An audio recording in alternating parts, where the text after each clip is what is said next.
As we talk about elections and election year, I remember Martin Luther King said, an unjust law is no law at all. It makes me think about how hard people fought for us to vote and just the right to vote, and how, you know, it's like you wrestle with that. Like, man, I want to uphold this right that I've been given. But then at the same time, if I'm looking at candidates that I'm not excited about seeing run the country, then, you know, what do?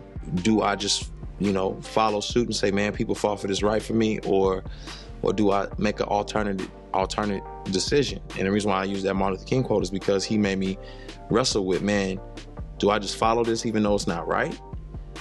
Well, if it's not right, I'm not gonna follow it. You know, just being candid, I'm not excited about, you know, what I'm seeing. I might write your name in there. I might write whoever you are watching this, I might write your name on the ballot.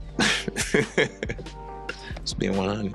My biggest concern as far as the country is, where's the moral plumb line? And when I say that, I mean, like, what's the standard by which we're following? Because everyone's creating these different standards. And if there's no moral plumb line, then what are we really, you know, trying to exemplify or live out or model? For me as a Christian, man, you know, God sets the standard. You know what I mean? God is the definition of good, and without God is no good.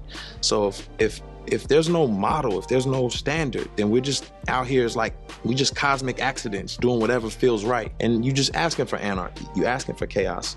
So for me, I hurt for this country not knowing what's the standard and what's the model. Not saying we're perfect and we're gonna follow that to a T, but saying, man, here's the model that's being set for us, and that's right for all humanity and for all society. Are we following that, or are we just running around chasing our tails? You know what I mean? If you say this straight line right here is the model, right? Follow this straight line and you good. Most people are gonna like go this way, you know, like we're gonna drift off. But some of us are gonna look at that drift as the model, and we're gonna say, well, as long as I'm a little higher than the drift, I'm good. But you're still drifting. But if this is the model, man, this is what we're supposed to be following. And so my biggest desire for this country is a moral plumb line. Like, man, I believe God is the definition of good. And if we don't have God, if we're not in tune with, you know, what his standards are, for what he's made us to be,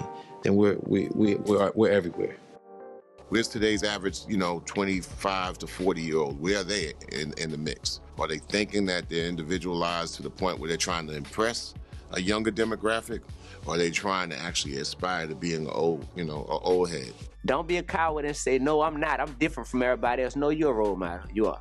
And I'm in this game because I feel like we need to demand more accountability from our artists. Good art should comfort the disturbed and disturb the comfortable.